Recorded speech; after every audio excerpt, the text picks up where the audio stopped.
같이 구약 성경 출애굽기 2장 11절에서 15절 그리고 23절에서 25절 읽겠습니다. 모세가 장성한 후에 한 번은 자기 형제들에게 나아가서 그들이 고되게 노동하는 것을 보더니 어떤 애굽 사람이 한 히브리 사람 곧 자기 형제를 치는 것을 본지라. 좌우를 살펴 사람이 없음을 보고 그 애굽 사람을 쳐 죽여 모래 속에 감추니라. 이튿날 다시 나가니 두 히브리 사람이 서로 싸우는지라. 그 잘못한 사람에게 이르되 내가 어찌하여 동포를 치느냐 하매 그가 이르되 누가 너를 우리를 다스리는 자와 재판관으로 삼았느냐. 내가 애굽 사람을 죽인 것처럼 나도 죽이려느냐. 모세가 두려워하여 이르되 일이 탈로 되었도다. 바로가 이 일을 듣고 모세를 죽이고자 하여 찾는지라. 모세가 바로의 낯을 피하여 미디안 땅에 머물며 하루는 우물 곁에 앉았더라. 여러 해 후에 애굽 왕은 죽었고 23절입니다. 다시 한번 여러 해 후에 애굽 왕은 죽었고 이스라엘 자손은 고된 노동으로 말미암아 탄식하며 부르짖으니 그 고된 노동으로 말미암아 부르짖는 소리가 하나님께 상달된지라. 하나님이 그들의 고통 소리를 들으시고 하나님이 아브라함과 이삭과 야곱에게 세운 그의 언약을 기억하사 하나님이 이스라엘 자손을 돌보셨고 하나님이 그들을 기억하셨더라. 아멘. 오늘은 출애굽기 2장 11절에서 25절까지에 있는 말씀들을 보면서 하나님께 기억되는 예배자라는 제목으로 말씀을 나눕니다. 따라합시다. 하나님께 기억되는 예배자. 두 아들을 키우는 한 아버지가 계셨습니다. 한 아들은 성실하게 공부도 잘하고 신앙심도 너무 좋아서 아버지가 볼 때 기쁨이 됐어요. 내 아들 너무 좋다. 또 다른 아들이 있는데 또 다른 아들은 성실하지도 못하고 신앙심도 좋지 않아서 늘 아버지의 근심거리가 되었습니다. 그래도 자식이니까 자식들을 불러가지고 열심히 하는 친구는 격려해주면 되는데 좀 못되게 성실하지 못하게 사는 아들은 자꾸 권면해야 되는 겁니다. 불러서 잘 타일렀습니다. 그런데 이 아이가 컸다고 더 이상 아버지의 말을 듣지를 않는 거죠. 그리고 자꾸만 문제를 일으켜서 아버지를 실망시킵니다. 자꾸 어려움이 다가오면 문제가 다가오면 그 아들인 거예요. 근심의 아들이 되어버린 아들. 근데 어느 날 보니까 그 아들이 30이 넘었어요. 그리고 독립해서 아버지와 함께 살지 않습니다. 그런데 이제 대신방 기간에 목사님이 신방 가가지고 기도 제목을 그 가정에 물어보는 거죠. 어머니에게 물어봤어요. 기도 제목이 뭐냐고. 그랬더니 어머님께서 우리 아들 하나가 방황하고 있는데 그 아들 좀 잘 될 수 있도록 기도해 주십시오. 그래서 목사님이 또 물어봐요. 아버지에게 이번에 물어봤어요. 아버님은 그 아들을 위해서 어떤 기도 제목이 있습니까? 그랬더니 아버지가 얘기합니다. 저에게는 아들 하나뿐이라고. 저에겐 그 아들 없다고. 저는 그 아들은 잊었다고. 이렇게 얘기를 하는 거예요. 그러니까 그 옆에서 그 얘기를 듣던 어머니 마음이 좋지를 않은 겁니다. 아버지의 태도가 이해가 안 되면서도 저러다가 정말 남이 될까 봐 걱정스러워서 옆에 있던 어머니가 눈시울을 적시면서 안타까운 눈물을 흘리는 거죠. 그리고 시간이 지났습니다. 그때가 신방 가는 때가 가을인데 겨울이 다가오고 새해가 밝았어요. 여러분, 교회에서는 새해가 되면 신년 감사원금 봉투가 나와요. 거기에다가 올해 기도 응답받고 싶은 기도 제목을 쓰게 돼 있단 말이죠. 성도들이 여러 가지 기도 제목을 써서 헌금을 했는데 그것을 정리하던 목사님이 중간에 어떤 기도 제목 봉투 하나를 딱 보다가 그냥 눈시울이 붉어져 버렸어요. 거기에는 딱 한마디 기도 제목이 써 있었는데 하나님, 제 아들을 불쌍히 여겨 주십시오. 그리고 우리 아들이 잘 되게 해 주십시오. 누가 썼을까요? 누가 썼기에 제가 소개하고 있을까요? 그 아버지요. 목사가 신방 갔을 때 뭐라고 했다고요? 저에겐 아들 하나밖에 없습니다. 저는 그 아들 잊어버렸습니다. 이렇게 얘기하면서 정말 모질다. 어떻게 저렇게까지 할 수 있지, 자기 아들인데. 근데 뭐라고요? 신년금 봉투 보니까 거기에는 다른 기도 아무것도 없어요. 하나님, 우리 아들 불쌍히 여겨주세요. 그리고 우리 아들이 잘 되게 해주십시오. 그러니까 그 아버지는 마음이 상해가지고 아들 때문에 실망해서 잊은 것처럼 등을 돌리고 있었지만 마음은 어때요? 절대로 그 아들을 잊은 적이 한 번도 없다는 거죠. 근데 목사님이 그 헌금 봉투를 보다가 눈시울이 같이 붉어졌어요. 그 목사님 누굴까요? 저겠죠. 누구 얘기하겠어? 보다가 눈시울이 붉어졌어요. 안 잊어버리셨구나. 여전히 그 아들을 사랑하시는구나. 근데 그 순간에 누구의 마음이 느껴지냐면 하나님 아버지의 마음이 느껴져요. 내가 부족하고 연약하고 때로는 하나님 속을 썩여도 하나님도 여전히 나를 사랑하시겠구나. 여전히 내가 잘 되기를 원하시겠구나. 사랑하는 여러분, 하나님이 여러분을 향하여 동일한 마음으로 바라보시는 줄 믿습니다. 구약의 하나님의 사랑을 한 단어로 표현을 했는데요, 헤세드라고 했어요. 하나님의 사랑, 헤세드. 따라할까요? 헤세드. 이 헤세드라고 하는 그 의미는 끝없는 긍휼이에요. 그러니까 하나님의 사랑은 여러분을 볼 때마다 계속 불쌍해. 불쌍한 것, 이 불쌍한 것. 혼자 애 키우느라 얼마나 힘들었니? 그렇게 가장으로 그렇게 한번 쉬고 싶어도 쉬지 못하고 달려가느라 얼마나 애썼니? 그러면서 하나님이 안쓰럽게 불쌍하게 여러분을 보신다는 거죠. 이 불쌍한 것, 이 불쌍한 것, 이 불쌍한 것. 그러면서 그 하나님의 사랑은 또 뭐라고요? 끝없는 성실. 근데 불쌍히 여기는 마음이 멈추지 않고 계속되는 거예요. 여러분, 이것이 하나님의 사랑이라고요. 사랑하는 여러분, 여러분이 아무리 못나고, 여러분이 아무리 부족하고, 여러분이 아무리 하나님 보시기에 합당하지 못해도 하나님은 여러분을 사랑하십니다. 따라합시다. 하나님은 여전히 나를 사랑하신다.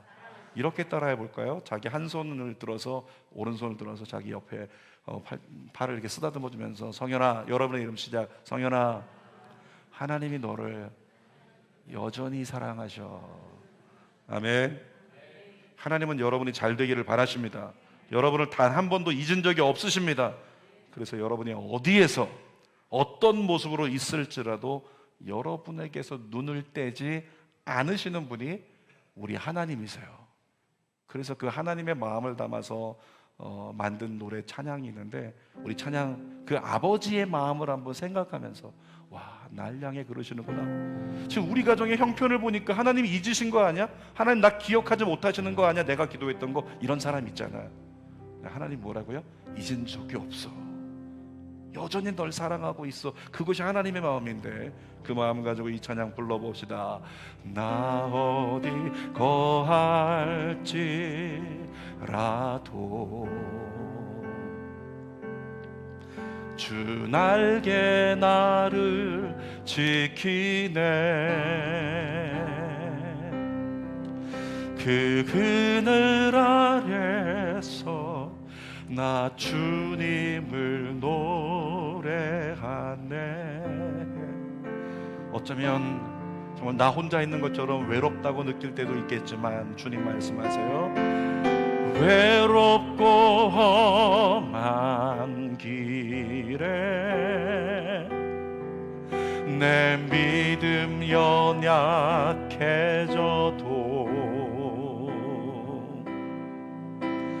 기다려 주실 수 있는 주님, 그리고 우리 옆에서 늘 말씀하시는 분이 하나님이십니다. 늘 나의 곁에 계시며 내게 말씀하시네.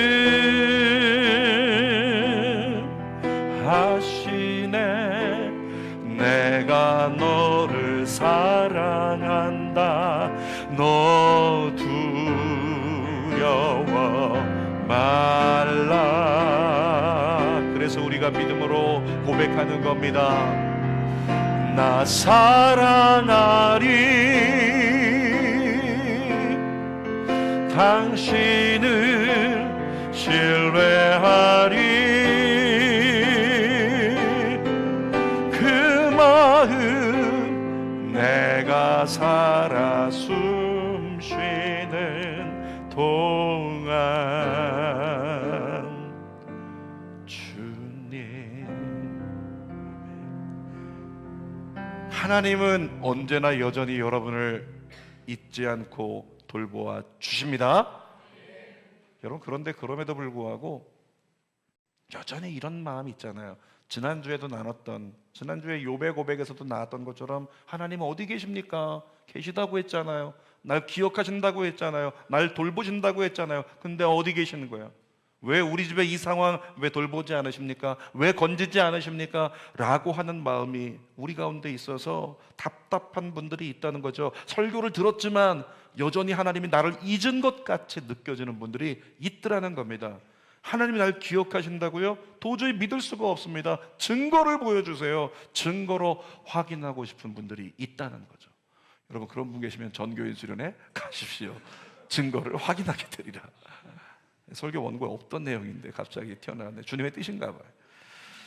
그런 분들이 계시면 그런 분들에게 오늘의 설교가 작은 팁이 되기를 소망합니다.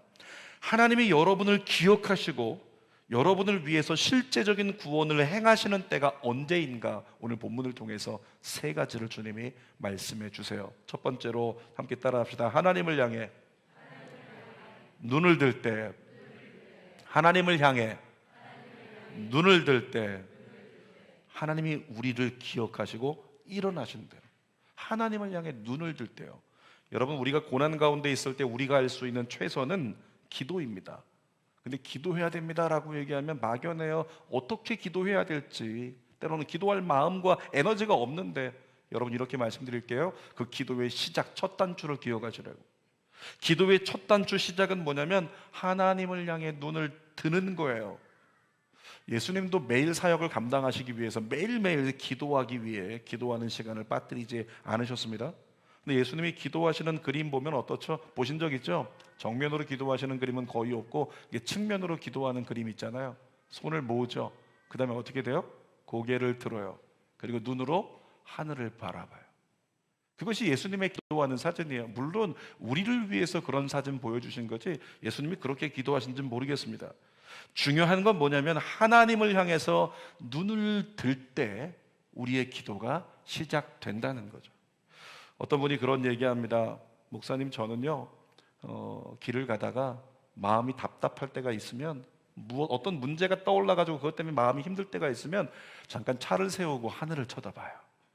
길을 걸어가다가 마음이 답답하고 마음이 어려우면 고개를 들고 하늘을 쳐다본대요. 그리고 이렇게 얘기한다는 거예요. 하나님 거기 계세요? 저 보고 계세요? 이렇게 묻는다는 거예요.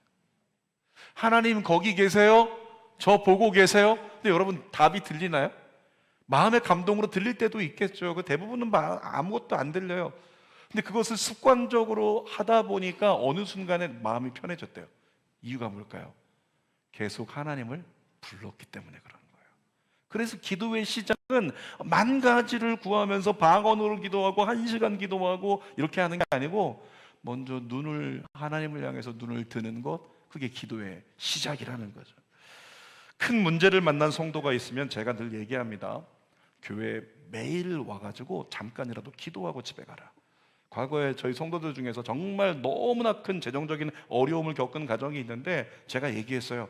그러면 그 답답함 가지고 집에 들어가면 답답함 해소 안 되니까 교회 오라. 교회 와가지고 아무도 없을지라도 성전 문 열고 들어와서 여기서 잠깐이라도 기도하고 가라. 그랬더니 그 가정이 늘 와가지고 이쪽 끝자리에서 기도하고, 그러다가 끝자리 의자에 앉아있다가 오래 앉아있으면 힘드니까 저 방에 들어가 유아동반실에서 1시간 동안 그냥 기도하고, 때로는 그냥 십자가만 쳐다보고 있고, 그런 시간들을 가졌다는 거죠. 여러분, 그런 시간들을 통해서 우리에게 갖고자 하는 건 뭐냐면 주님께 눈을 돌리는 것, 눈을 들어 주님을 바라보는 것을 실현시키기 위해서 그런 거예요. 근데 큰 어려움을 겪었던 분들 아시겠지만 고난 중에 기도가 잘 나옵니까? 고난 중에 잘 나오는 게 뭐예요? 한숨이 잘 나오죠. 에휴, 한숨은 시키지 않아도 너무 잘 나와요. 지금도 저 따라서 한숨 하시는 분 계시네. 한숨은 시키지 않아도 그냥 나와요. 근데 기도는 안 나와요. 너무 힘들면 기도가 안 나와요. 그래서 제가 그런 분들한테 얘기합니다. 기도가 안 나옵니다, 목사님. 그럼 앞자리 나와가지고 제일 앞에 앉아서 십자가만이라도 쳐다보라고 그런 얘기를 합니다. 왜냐하면 십자가를 바라보는 그 행위 자체가 하나님을 향해 눈을 드는 것이 되기 때문에 그래요. 여러분, 다시 한번 가르쳐 드립니다. 기도는 방향 전환으로부터 시작되는 겁니다. 문제를 바라보고 있던 눈을 하나님을 바라보는 것으로 방향을 전환시키는 것이 기도의 시작이에요. 시편 기자들의 기도를 보면 다 그래요. 시편 123편 1절 2절 읽어볼까요? 하늘에 계시는 주여, 내가 눈을 들어 주께 향하나이다. 2절, 상전의 손을 바라보는 종들의 눈같이, 여주인의 손을 바라보는 여종의 눈같이 우리의 눈이 여호와 우리 하나님을 바라보며 우리에게 은혜 베풀어 주시기를 기다리나이다. 여러분, 그렇게 하나님을 바라보고 하나님의 은혜를 기다리라는 거예요. 그게 기도의 시작이래요. 근데 성경은 놀랍게 얘기합니다. 그렇게 하나님을 주시하고 하나님을 바라보고 있는 자, 그는 이사야 40장에 앙망한다 나오는데, 앙망하는 자 그에게는 크고 비밀한 일이 일어나리라. 자, 이사야 40장 31절 읽어볼까요? 시작. 오직 여호와를 앙망하는 자는 새 힘을 얻으리니 독수리가 날개치며 올라감 같을 것이요 다른 박질하여도 곤비하지 아니하겠고 걸어가도 피곤하지 아니하리라. 누가 그렇게 된다고요? 하나님을 바라보기 시작하면, 눈을 들어 하나님을 바라보는 자에게 주님이 새 힘을 주신답니다. 여러분에게 새 힘이 임할지어다. 사랑하는 여러분, 이전보다 더 하나님을 바라보세요. 그러면 여러분의 하나님을 바라보는 시선을 인지하신 하나님이 우리의 노력으로 불가능한 힘을 여러분에게 부어주시며 여러분을 기억하사 응답하시고 건져주시기 위해 역사하실 줄 믿습니다. 자, 두 번째로 우리를 기억하시고 일어나실 때가 언제냐면, 하나님께 탄식함으로 부르짖을 때 하나님 우리를 기억하시고 일어나신대요. 23절 본문 말씀 읽어볼까요? 여러 해 위에 애굽 왕은 죽었고 이스라엘 자손은 고된 노동으로 말미암아 탄식하며 부르짖으니 그 고된 노동으로 말미암아 부르짖는 소리가 하나님께 상달된지라. 여러분, 이스라엘 백성들의 모습 속에서 인간의 한계를 깨닫게 됩니다. 인간의 한계가 뭔지 아세요? 편하면 기도하지 않아요. 인간은 편하면 기도하지 않습니다. 편하면 나태해지죠. 근데 나를 편하게 만들었던, 그게 건강일 수도 있어요. 그게 평안일 수도 있고 그것이 재정일 수도 있어요. 나를 편하게 만들었던 것이 사라지면 그제서 인간은 뭐 할까요? 하나님 앞에 기도하게 된다는 거예요. 이스라엘 백성들이 언제 하나님께 탄식함으로 반응하기 시작했습니까? 오늘 본문 말씀 보니까 고된 노동으로. 고된 노동 때문에 힘든 거예요. 고된 노동으로 말미암아 삶이 벅찬 거예요. 이러다 죽을 것 같아요. 그런 마음이 드니까 그제서 뭐가 나오더라? 하나님의 백성이기에 눈을 들어 하나님 바라보기 시작했고 하나님께 탄식하면서 간구하기 시작했다는 거예요. 부르짖기 시작했다는 거죠. 여러분, 복음서를 보면 예수님을 찾아왔던 많은 사람들 중에요, 삶의 끝자락에 있었던 사람들이 있었어요. 소경이 돼가지고 이제는 구걸하는 것 외에는 얻을 수 없는 사람들이 예수님이 지나간다는 소식을 듣고 예수님 앞으로 달려나와요. 또 문둥병 걸려가지고 집에도 못 가고 집 밖에 쫓겨나가지고 그렇게 바깥에서 소외돼 살아가는 사람들이 더 이상 삶에 희망이 없어요. 이 문둥병이 사라지질 않아요. 너무 오래 지나도. 그런 사람들이 예수님이 지나간다는 소식을 들어요. 12년 동안 혈루병을 앓는 여인이 있었는데 그 여인이 이제 인생의 끝자락이에요. 해볼 거 다 해봤는데 안 돼요. 근데 예수님이 지나간다는 소식을 들어요. 그때 어떻게 됐습니까? 더 이상 갈 곳이 없을 때, 나아가면 안 되는데, 사람들 앞에 보여지면 안 되는데, 그 모든 제한과 저항된 상황을 뛰어넘어서 달려나가서 다윗의 자손 예수여 날 좀 건져주소서, 날 좀 살려주소서 하나님께 탄식하며 부르짖는 것이 가능했다는 거죠. 갈 곳이 없어지면, 더 이상 나아갈 곳, 더 낮아질 것이 없으면 그때 예수님을 찾더라는 거예요. 인생은 그렇더라는 거죠. 24절 25절 읽어보겠습니다. 하나님이 그들의 고통 소리를 들으시고 하나님이 아브라함과 이삭과 야곱에게 세운 그의 언약을 기억하사, 하나님이 언제 그들에게 기억하사 하나님의 눈을 돌리기 시작했대요? 그들의 고통스러워서 탄식하는 소리를 들으셨을 때라고 말씀하고 있죠. 25절도 시작. 하나님이 이스라엘 자손을 돌보셨고 하나님이 그들을 기억하셨더라. 정리합니다. 어떻게 됐습니까? 이스라엘 백성들이 탄식하며 기도하니까 하나님이 그들을 기억하셨대요. 그리고 그들을 향하여 그들을 돌보시기 위해 구원의 손길을 행하고 내밀기 시작했다는 거예요. 여러분, 제가 물을 때 아멘으로 동의할 수 있기를 바라요. 고난은 축복입니다. 아멘입니까? 고난은 축복이에요. 물론 부인하고 싶은 분들도 많을 거예요. 근데 고난이 우리에게 축복일 수 있는 건 뭐냐면 그 고난을 통해서 하나님께 매달릴 수 있는 기회가 열리기 때문이라는 거죠. 이번에 우리 아까 영상에서 보았던 강사로 오는 박위 형제, 한 번쯤 인터넷 유튜브 쳐다보시면 유튜브에서 그 영상 그 인터뷰 얼마든지 다 볼 수 있어요. 1시간짜리, 뭐 1시간 반짜리, 30분짜리, 10분짜리 다 있어요. 아니 다 봤으니까 뭐 뻔한 얘기 또 하겠네. 뻔한 얘기 할 거예요. 와서. 이상하죠? 직접 만났을 땐 다른 임팩트 있는 은혜의 전가가 우리에게 일어난다는 거예요. 박유 형제도 그렇잖아요. 인생에 있어서 멀쩡하게 잘생겼어요. 생긴 거 보니까 소시적 제 모습 보는 것 같아요. 너무 잘생겼어요. 얼굴 광채가 나요. 지금도 얼굴은 너무 잘생겼어요. 우리에게 보낸 영상만 너무 내추럴하게 했어요. 방송 나갈 때 정말 잘생겼어요. 근데 불의의 사고를 당해가지고 전신마비 환자가 됐죠. 분명히 고난이고 슬픔이고 재난인데, 근데 지금 그는 가장 희망적인 삶으로, 가장 희망의 사람으로서 인생에 넘어진 사람들을 다 건지고 전국 전 세계를 돌아다니고 있단 말이죠. 나머지는 직접 들읍시다. 여러분, 고난이 우리에게 축복일 수 있는 것은 고난을 통해 하나님께 매달릴 수 있는 기회가 열리기 때문이라는 거죠.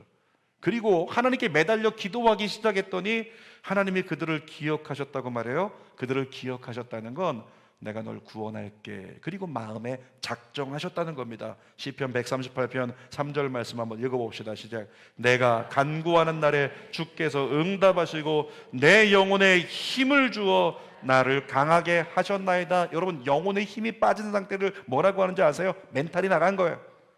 영혼은 멘탈이에요. 멘탈이 깨진 상태, 그게 영혼의 힘이 빠진 상태예요. 그때 다가오는 게 공황증이라고 하는 게 다가온단 말이에요. 근데 어떻게 해요? 하나님께 간구한다면, 지금 분명히 고난 중에 있지만, 아픔 중에 있지만, 시편 기자가 얘기합니다. 내가 하나님께 간구하던 그날에 하나님이 나에게 새 힘을 주셨다. 근데 어디에 힘을 주셨다고 정확히 써 있죠? 영혼의 힘을 주셨대요. 여러분의 영혼이 힘을 얻기를 축복합니다. 옆 사람에게 선포해 주세요. 멘탈이 열릴지어다. 멘탈이 살아나야 돼요. 그래야 모든 상황을 이겨내니까. 그래서 모든 것은 마음에 달렸다는 이야기가 있는 거잖아요. 마음이 어떠한가에 따라서 절망을 이길 수 있으니까. 시편 6편 6절 말씀 같이 읽어보겠습니다. 내가 탄식함으로 피곤하여 밤마다 눈물로 내 침상을 띄우며 내 요를 적시나이다. 여러분, 시편 6편은 다윗이 하나님께 범죄했을 때 쓴 겁니다. 하나님께 범죄해가지고 하나님이 진노하시는데 그 하나님의 진노 때문에 마치 거절감을 느끼면서 심적 고통을 겪는 거예요. 육적 고통이 아니었어요. 풍요합니다. 가진 권력이 많았어요. 근데 마음이 고통스러워요. 그 마음의 고통 가운데 다윗이 뭐 했다고요? 하나님께 엎드려 눈물로 탄식하며 부르짖었대요. 그랬더니 순식간에 하나님의 은혜가 어둠의 세력을 내쫓는 역사로 응답됐습니다. 시편 6편 10절입니다. 시작. 내 모든 원수들이 부끄러움을 당하고 심히 떨며 갑자기 부끄러워 물러 가리로다. 다윗의 마음을 짓눌러 가지고 네가 죄인이지, 네가 왕이라고, 너는 더러워, 너는 가치 없어, 이렇게 마음을 짓누르고 있던 모든 억압된 생각들이 다윗이 하나님께 부르짖어 탄식으로 기도했더니 어느 순간 사라져 버렸다는 거죠. 여러분의 영혼이 평안할지어다. 시편 55편 17절도 읽어볼게요. 시작. 저녁과 아침과 정오에 내가 근심하여 탄식하리니 여호와께서 내 소리를 들으시리로다. 여러분, 이 시편 55편은 언제냐면 다윗이 정말 친하게 지내던 사람에게 배반당했어요. 우리 보통 친하게 지내던 사람에게 배반당해서 마음이 무너지면 어떻습니까? 그러면 술로 삶을 살거나 분에 못 이겨서 죄를 짓거나 자해를 하거나 이런 일들이 우리에게 벌어진다는 거죠. 그런데 다윗은 어떻게 했다고요? 정오에, 아침에, 내가 저녁에도 하루에 3번씩이나 근심하여 탄식하며 하나님께 부르짖었대요. 그랬더니 어떻게 됐다? 하나님께서 내 소리를 들어주셨다. 사랑하는 여러분, 삶의 모든 여정 속에서 탄식하는 마음으로 하나님을 부를 수 있기를 주님의 이름으로 축원합니다. 여러분이 탄식함으로 하나님을 부르짖어 찾을 때에, 그때 하나님이 여러분이 하나님의 자녀임을 기억하시고 구원과 은혜를 베풀어 주신다는 거죠. 자, 세 번째로 하나님이 우리를 기억하고 일어나실 때가 있습니다. 세 번째는 이것입니다. 하나님의 때가 되었을 때. 내가 무언가를 하나님을 바라보지도 못하고 내가 하나님께 부르짖어 간구하지도 못해도 어느 때가 되면 하나님이 우리를 향하여 눈을 돌리고 우리를 기억하사 우리를 건져주신대요. 어느 때? 하나님의 때가 되면. 11절 말씀 읽어볼게요. 시작. 모세가 장성한 후에 한 번은 자기 형제들에게 나가서 그들이 고되게 노동하는 것을 보더니 어떤 애굽 사람이 한 히브리 사람 그 자기 형제를 치는 것을 본지라. 여러분, 요셉이 모세가 이집트의 애굽의 왕자잖아요. 근데 어느 순간에 자기 정체성을 깨달았어요. 아, 나 히브리 사람이구나. 그걸 깨달은 다음에 그때부터 동족이 눈에 보이기 시작해요. 동족을 내가 해방시키고 싶죠. 애굽 사람들이 못 살게 구니까. 그것 때문에 거룩한 저들을 해방시켜야지, 저들을 해방시켜야지, 이런 마음이 가득 차 있는데 어느 날 보니까 애굽 사람이 우리 동족을 못 살게 구는 거죠. 속이 열이 받았습니다. 어떻게 했습니까? 좌우를 둘러보니까 아무도 없네. 보는 사람이 없어요. 가서 애굽 사람을 때려서 죽였어요. 그리고 그 자리에서 땅을 파가지고, 땅이 아니라 모래였죠. 그 모래를 파서 그 사막에다 묻어버렸어요. 아무도 못 봤겠지, 아무도 모를 거야, 이렇게 생각을 했단 말이죠. 이때 모세의 나이가 40세였습니다. 여러분, 40세의 나이의 특징은 모든 걸 자기 힘으로 해낼 수 있다고 믿는 나이예요. 그러니까 그 나이쯤 되면은 좀처럼 하나님을 의지하지 않습니다. 자꾸 하나님보다 앞서게 됩니다. 모세가 그랬어요. 근데 그로부터 이틀 후에 사건이 벌어집니다. 고센 땅을 모세가 다시 찾았는데 히브리 사람끼리 이번에 싸우고 있는 거죠. 그러니까 우리 동족끼리 왜 싸우냐 말리려고 뛰어가서 싸우지 마, 싸우지 마. 모세가 말리기 시작합니다. 좋은 일 하려고 간 거예요. 근데 히브리 사람들의 입술을 통해서 이런 얘기를 듣죠. 14절입니다. 시작. 그가 이르되 누가 너를 우리를 다스리는 자와 재판관으로 삼았느냐? 내가 애굽 사람을 죽이는 것처럼 나도 죽이려느냐? 모세가 두려워하여 이르되 일이 탈로 되었도다. 모세는 완전 범죄한 줄 알았잖아요. 그리고 난 괜찮으니까, 나 나쁜 사람 아니야, 돕는 자야. 동족들을 도우러 나갔는데 그들이 뭐라 그래요? 싸우던 두 사람이 거꾸로 모세를 공격하는 거예요. 네가 우리의 판단관이냐? 네가 우리의 지도자야? 네가 뭐라고 갑자기 나서가지고 이렇게 하는 거냐? 너 애굽 사람 죽인 거 봤거든? 우리도 죽일래? 이런 얘기를 하고 있는 거죠. 그러니까 그 순간에 모세는 자기 민족을 이끌기는커녕 살인자로 처벌받게 생긴 겁니다. 그래서 도망치기로 결심하죠. 자, 비슷한 내용이 사도행전에 이어 나오는데 사도행전 7장 29절 읽어보겠습니다. 모세가 이 말 때문에 도주하여 미디안 땅에서 나그네가 되어 거기서 아들 둘을 낳으니라. 자기 민족을 이끌기는커녕, 애굽의 왕자가 되기는커녕 그냥 도망자 신세가 돼가지고 저 광야 속에 들어가서 광야에 있는 한 여자 만나가지고 아이 낳고 거기서 그러고 살고 있는 거예요. 그리고 하루를 기다려도 이틀을 기다려도 어떤 하나님의 응답도 없고 은혜도 없어요. 그렇게 하나님이 나를 잊으신 건가? 아, 하나님의 기억 속에 난 사라졌구나, 난 아무것도 아니구나, 이렇게 점점 아무런 소망 없이 아무런 사명 없이 살아가던 시간이 무려 40년. 40년 만에 하나님이 역사하시기 시작하죠. 사도행전 7장 30절입니다. 시작. 40년이 참에 천사가 시내산 광야 가시나무 떨기 불꽃 가운데서 그에게 보이거늘. 갑자기 40년 만에 하나님의 사자가 찾아와서 모세에게 사명을 부어주는 장면이 시작이 되는 겁니다. 그러면서 이런 사명의 말씀을 듣게 됩니다. 사도행전 7장 34절이요. 내 백성이 애굽에서 괴로움 받음을 내가 확실히 보고 그 탄식하는 소리를 듣고 그들을 구원하려고 내려왔노니 이제 내가 너를 애굽으로 보내리라 하시니라. 여러분, 모세 어땠습니까? 40세 때 자기 동족을 애굽의 압제로부터 도와야겠다고 생각했던 모세입니다. 내가 그 민족 해방시켜줘야지. 그런데 정작 모세가 자기 백성을 돕는 자로 쓰임받은 것은 언제라고요? 40년 지난 다음에 80세 때. 그동안 모세는 하나님이 나를 잊으신 건가? 그렇게 생각을 했겠죠. 사실은 뭡니까? 모세를 잊은 것이 아니라 모세를 향한 하나님의 시간이 아직 안 되었던 것뿐이라는 거죠. 여러분, 성경에는 헬라어에 하나님의 때, 시간을 얘기하는 두 가지 단어가 있어요. 첫 번째는 크로노스라는 단어가 있습니다. 따라합시다. 크로노스. 두 번째는 카이로스. 이 두 가지 단어가 다 시간으로 번역되어 있는데, 신약 성경에. 근데 크로노스는 뭐냐면 우리가 생각하기에 일반적으로 생각하는 시계에 보이는 시간 있죠.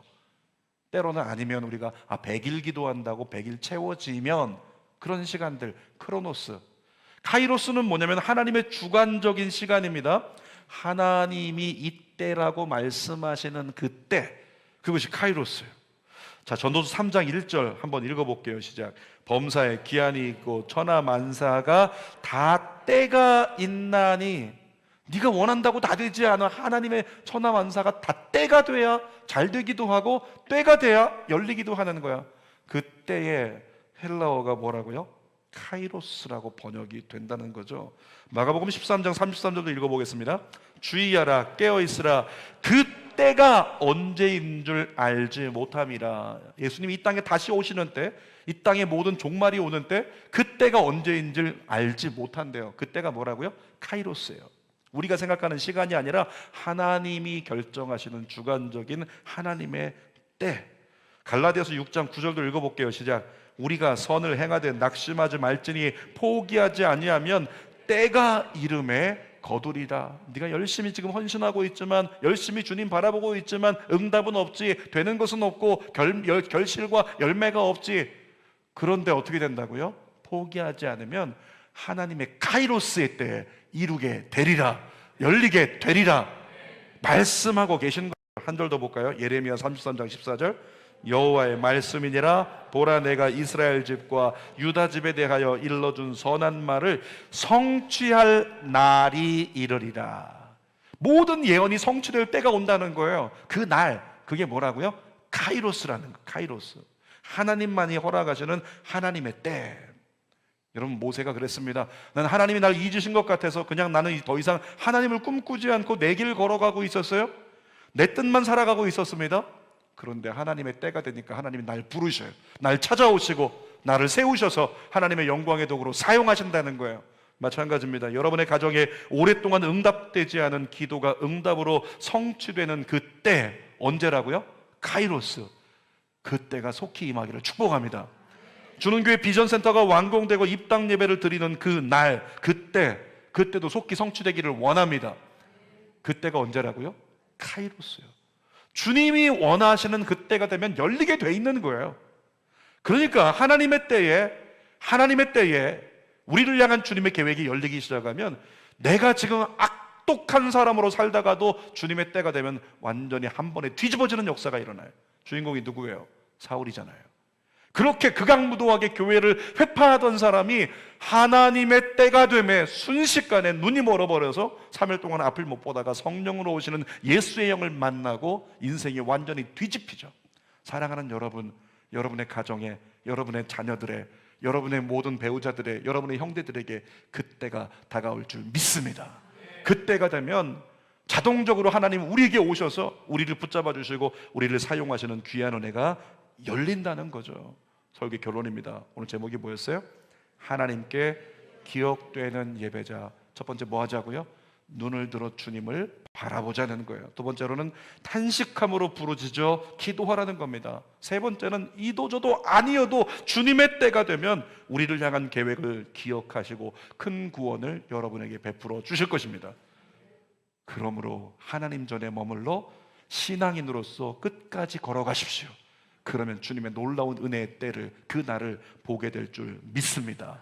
기도하겠습니다. 살아계신 아버지 하나님, 삶을 살아가다 보면 그 주님의 살아계신 역사를 우리가 알지 못해서 마음이 상하고 어려울 때도 있습니다.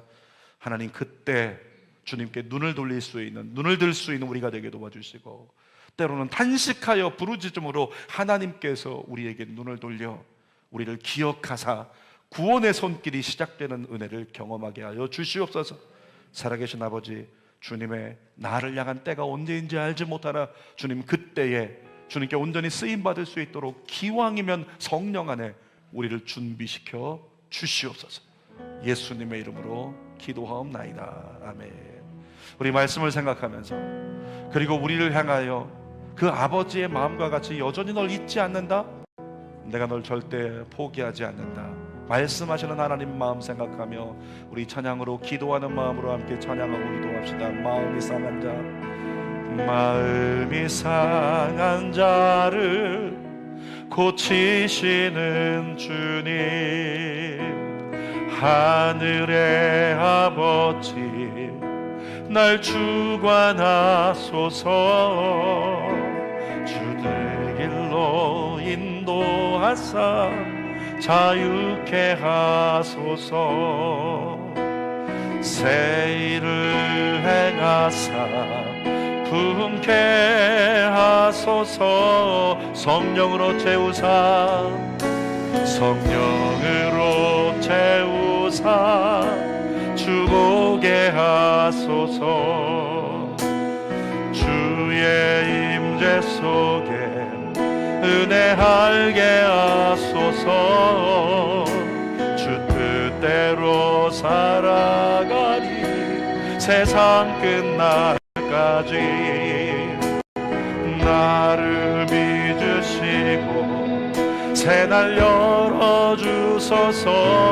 한 손 하나님께 들고 의에 줄이고 목이 마르 하나님 날 기억해 주세요. 성령의 이름 부소서. 의에 줄이고 목이 마르니 내 잔을 날 기억하시고 나를 건져주소서. 구원하소서. 의에 줄이고 의에 줄이고 목이 마 주님께 눈을 드세요. 성령의 기름 부소서. 탄식으로 부르짖으세요. 의에 줄이고 목이 마르니 내 잔을 채워. 한 번만 더 정말 간절한 마음으로 주님 의에 줄이고 목이 마르니 성령의 기름 부소서. 간절히 의에 줄이고 목이 마르니 내 잔을 채워.